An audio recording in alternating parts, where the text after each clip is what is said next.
सखर जी district and session जज जी अदालत इदारनि खिलाफ़ ॻाल्हाइण ऐं अवाम खे भड़काइण वारे केस में नवाज़ लीग जी मरकज़ी अॻुवान मरियम नवाज़ खे 10 मार्च ते तलब करे वरितो आहे।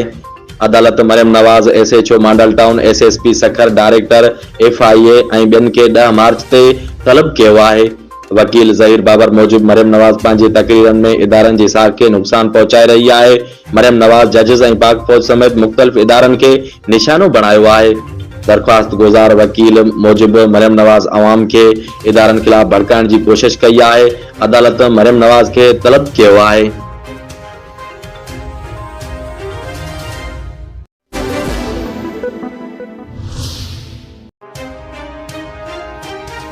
पाकिस्तान पीपल्स पार्टी जे अॻुवान ऐं सुध समा वारे वफ़ाक़ी वज़ीर सरजील मेमून चयो आहे त लाडलो मुल्क जे लाइ ख़तरो बणिजंदो पियो वञे। मिंटनि में सो मोटो वरितो वियो, मिंटनि में फ़ैसिलो बि अची वियो। पंहिंजे हिकु बयान में सरजील मेमून चयो त ॿिनि खां वधीक जजिस चयो हो त सो मोटो बणिजे ई नथो। लाहौर हाई कोर्ट में उहे शयूं हली रहियूं आहिनि। मिंटनि में सो मोटो वरितो वियो, मिंटनि में फ़ैसिलो अची वियो। उन खां वधीक वॾो फ़ैसिलो ज़ुल्फ़िकार अली भुट्टो जे अदालती क़तल जो अञा ताईं रहियल आहे। सरजील मेमून चयो त लाडले जे लाइ राति जो 12-1 वॻे ताईं अदालतूं केसीं ताईं खुलंदियूं रहंदियूं। लाडलो हाणे मुल्क जे लाइ ख़तरो बणिजी रहियो आहे। लाडले इंसान मुल्क में तबाही करे छॾी आहे। चूंडनि जी तारीख़ जे फ़ैसिले ते 2 न पर 4 जजिस एतिराज़ वारियो आहे। 4 जजिस चयो त उहो सो मोटो बणिजे ई नथो। अक्सरियती जजिस चयो त उहो सुप्रीम कोर्ट जो अख़्तियार ई न आहे। इतलात वारे वज़ीर चयो त चूंडूं जॾहिं थींदियूं ऐं नतीजो ईंदो त इमरान ख़ान चूंडनि जे नतीजनि खे बि न मञींदो। चूंडूं वक़्त ते थियण घुरिजनि, पर केरु उहा गारंटी ॾींदो त इमरान ख़ान चूंडनि जा नतीजा मञींदो। सभिनी ॾिठो आहे त काल इमरान ख़ान कहिड़ी तरह अदालतनि में एंट्री ॾिनी हुई। इमरान ख़ान हिन वक़्तु मौला जट बणियल आहे। असां बि अदालतूं ऐं जेल भोॻिया आहिनि, पर अहिड़े क़िस्म जी रायत त असांखे बि न मिली आहे। सरजील मेमून चयो त इमरान ख़ान मुल्क में ग़लति रिवायत क़ाइमु करे रहियो आहे। इमरान ख़ान खे गिरफ़्तार थियणु घुरिजे।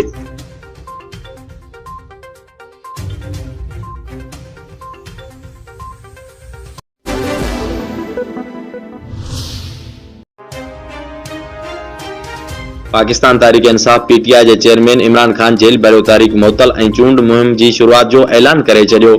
ट्विटर ते जारी कयल बयान में पीटीआई चेयरमैन इमरान ख़ान चयो त केपीके ऐं पंजाब में चूंडनि बाबति पाण मुरादो नोटिस ते सुप्रीम कोर्ट जे फ़ैसिले जी आजियां करियूं था।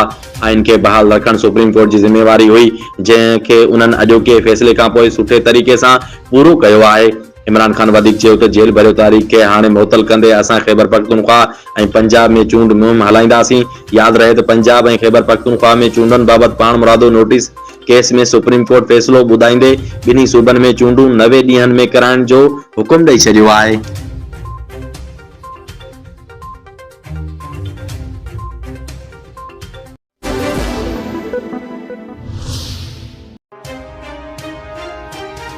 कानून वारे वफ़ाक़ी वज़ीर आज़म नज़ीर तारड़ चयो आहे त सुप्रीम कोर्ट जे चूंडनि जे हवाले सां पाण मुरादो नोटिस केस जे फ़ैसिले ते नज़रसानी जी ज़रूरत न आहे, न ई उहो तशरीह जोॻो मामिलो आहे। इस्लामाबाद में सहाफ़ियुनि सां ॻाल्हियूं कंदे आज़म नज़ीर तारड़ चयो त फ़ैसिले ते नज़रसानी जी ज़रूरत न आहे। असां मूजिब उहा कोटेशन 3 जे मुक़ाबले में 4 सां रद्द थी वई आहे। फाज़िल जज साहिबान उहो फ़ैसिलो ॾिनो आहे त हाई कोर्ट फ़ैसिलो करे। आज़म नज़ीर तारड़ चयो त 2 जजिस वाज़े चई छॾियो आहे त जस्टिस याया ऐं जस्टिस अतहार मनोल्ला इत्तफ़ाक़ कनि था। 2 जजिस चयो त उहे दरख़्वास्तूं रद्द कयूं वञनि थियूं। उहे दरख़्वास्तूं 3 जे मुक़ाबले में 4 सां रद्द थी वियूं आहिनि। 2 जजिस पाण खे केस ॿुधण खां माज़रत करे छॾी आहे। कानून वारे वफ़ाक़ी वज़ीर चयो त चीफ जस्टिस 2 जजिस जे नोट खे फ़ैसिलो सम्झी उन खे बेंच में शामिल न कयो। अॼु 5 रुकनी बेंच जे 3 जजिस ज़मीनी हक़ीक़तूं ॾिसी 9 अप्रैल खां अॻियां वञण ते मुशावरत जो चयो।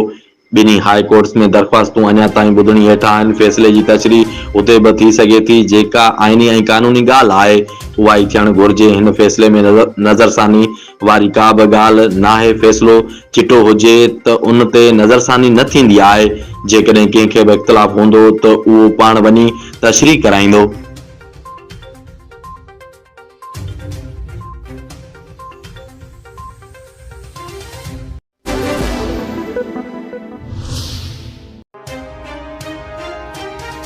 सिंध समेत समूरे मुल्क में पहिरीं डिजिटल आदमशुमारी अॼु खां शुरू थी वई आहे। 10 वरियनि जे मुक़रर वक़्त खां 5 साल अॻु शुरू थींदड़ आदमशुमारी 1 महीने ताईं जारी रहंदी। डिजिटल आदमशुमारी में पाक फौज जा 86,000 ऑफिसर ऐं जवान सिक्योरिटी ज़िम्मेवारियूं निभाईंदा। उन हवाले सां शुमारात खाते जे मेंबर मोहम्मद सरवर गोंदल चयो आहे त आदमशुमारी दौरान अमले जो माण्हू अवां जी गणप कंदो, उहो जॾहिं अवां जे घर ईंदो त अवां जे घर ते टेबलेट सां गॾु जियोटैग कंदो। हर इनोमीटर सां गॾु असांजो पुलिस जो जवान बि गॾु हूंदो। डिजिटल आदमशुमारी तहत हर स्ट्रक्चर जी टैकिंग थींदी। घरनि तोड़े माण्हुनि जी गणप जो समूरो रिकॉर्ड रोज़ाने जे बुनियाद ते खुदकार निज़ाम ज़रिए महफ़ूज़ कयो वेंदो। घर घर पहुचंदड़ गणप अमलो पंहिंजे टैबलेट्स में सॉफ्टवेयर ज़रिए सवालनि जा जवाब दाख़िल कंदो। सिंध जे 30 ज़िलनि में 43,838 सेंसस ब्लॉक्स क़ाइमु कया विया आहिनि। सिंध जूं कॉमर्स पार्टियूं ऐं MQM पाकिस्तान डिजिटल आदमशुमारी ते ख़दशा ज़ाहिर करे चुकियूं आहिनि। होॾां सिंध में शुरू थींदड़ डिजिटल आदमशुमारी पहिरें ॾींहुं रोल्डे जो शिकार थी वई। केतिरनि ई शहरनि में अमले पारां सामान ऐं ॿिया वसीला न मिलण जूं शिकायतूं साम्हूं आयूं आहिनि। केतिरनि इलाइक़नि में इंटरनेट जी सहूलियत न हुअण या घटि स्पीड ऐं सिग्नल्स जे कम न करण जूं पिण दाहूं कयूं वयूं।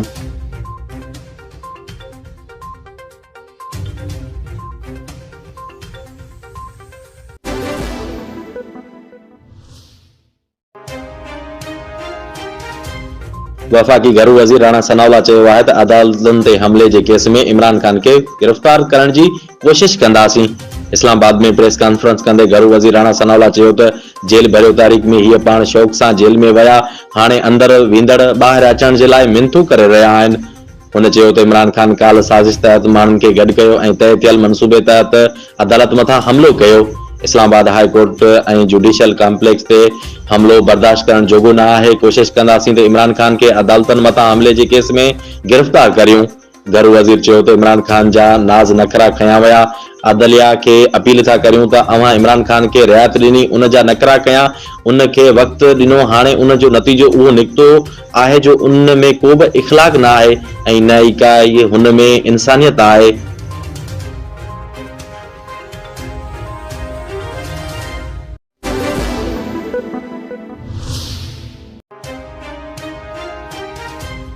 लाहौर जे इलाइक़े सुंदर में हिकु घर मां ज़ाल ऐं मुड़ुस जा लाश आया आहिनि। पुलिस जी शुरूआती जांच मूजिबि मुड़ुस जो तिबी मौत थियो त ज़ाल पाण खे कमरे में बंदि करे बाहि ॾेई छॾी, जंहिं जे नतीजे में हूअ बि फौत थी वई।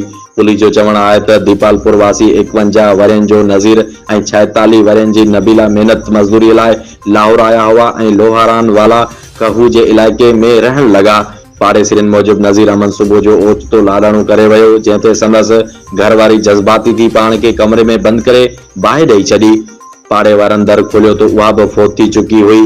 पुलिस ऐं फोरेंसिक टीमनि शाहिदियूं गॾु करे वरितियूं ऐं क़त्ल ऐं आपघात समेत मुख़्तलिफ़ रुखनि खां जांच शुरू कई वई आहे।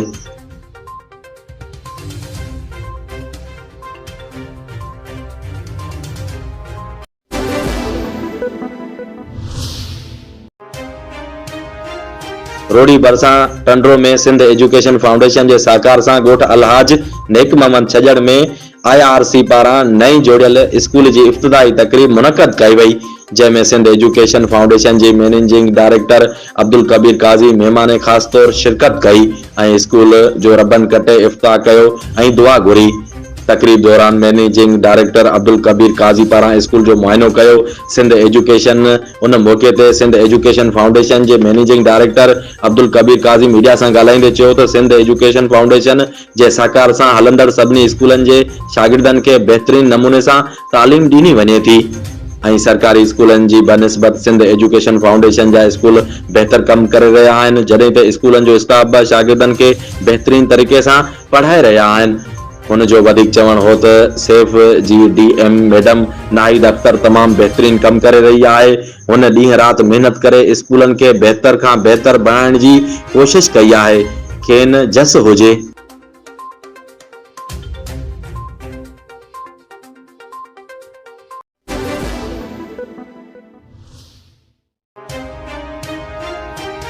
साले पटर ऐं रोड़ी खे मिलाईंदड़ मेन रोड ते ॻोठ बुखारी फार्म वटि सिम नाले मथां ठाहियल पुल बारिशनि जे पाणी जे वाकुरे करे लुड़ी वञण खां पोइ 6 महीना गुज़रण जे बावजूद पुल न ठही सघी आहे, जंहिं करे मेन रोड सां ट्रांसपोर्ट मुकमल तौर बंदि पियल आहे। रस्तो बहाल न थियण करे हज़ारे ॻोठ रोड़ी ऐं सखर खां कटियल आहिनि, जॾहिं त पूरे तालुके साले पट जो कारोबार सख़्तु मुतासिर थी वियो आहे।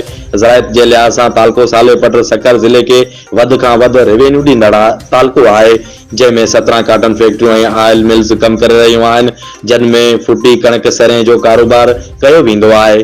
मुख़्तलिफ़ ज़िलनि ऐं ॿियनि सूबनि खां लखे मण फुटी कणक सरें ख़रीद कई वेंदी आहे ऐं उन खे साफ़ करे कपह ॿिज ऐं तेल ॿियनि ज़िलनि ऐं सूबनि में विकिरो कयो वेंदो आहे। लेकिन मेन रोड घटियल हुजण जे करे 4 व्हील गाड़ी ट्रैक्टर ट्रक ट्रालर वग़ैरह अची वञी नथा सघनि, जंहिं करे फैक्ट्रियुनि जो कारोबार ऐं शहर जो कारोबार सख़्त मुतासिर थी वियो आहे ऐं आबादगार फैक्ट्रियुनि ताईं फुटियूं कणक सरें पहुचाइण लाइ बि सख़्त परेशान आहिनि।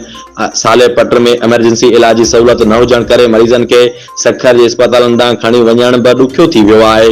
जॾहिं त वफ़ाक़ी वज़ीर आबी वसाइल सैयद खुर्शीद अहमद शाह कुछ टाइम अॻु सिम नाले मथां ड्रही वियल पुल जो जाइज़ो वरितो हो, जंहिं जल्द पुल ठाराइण ॾियण लाइ ख़ातिरी कराई हुई, लेकिन हिन वक़्त ताईं पुल जो कमु रोड़े जो शिकार आहे। ॻोठाणनि, आबादगारनि, शहरनि ऐं कारोबारी माण्हुनि मुतालबो कयो आहे त सिम नाले वारी ड्रहियल पुल जल्द ठाराए ॾिनी वञे त जीअं कारोबार बहाल थी सघे।